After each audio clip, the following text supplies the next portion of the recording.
এই দেশে যখন মোটর ইনপুট করে আনছে তখন সমস্যা ছিল না, এখন কেন সমস্যা হইলো? এরা তো চলে না। এই দেশে নিরীহ জনগণ 10 টাকা 20 টাকা অটো ভাড়া যায়, ওনাদের মতন এসি গাড়িতে কেউ ঘুরে না।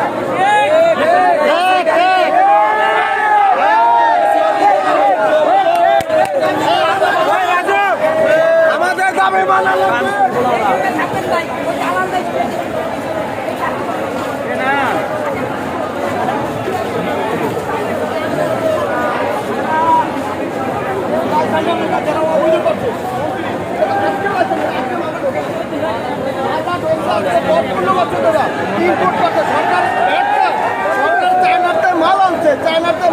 সরকার ব্যাটকায়।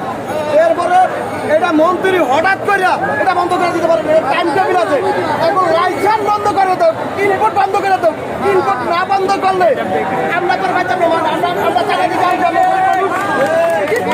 আমরা চায়না থেকে মাল আনছি। চায়নার তো ইনপুট সরকার আনছে, সরকার মাল আন না, সরকার ব্যাট খাইছে। এখন গরিবে অবৈধ হয়ে গেছে, গরিব আমরা গরিবরা কিনছি এই মালটা মুখ অবৈধ।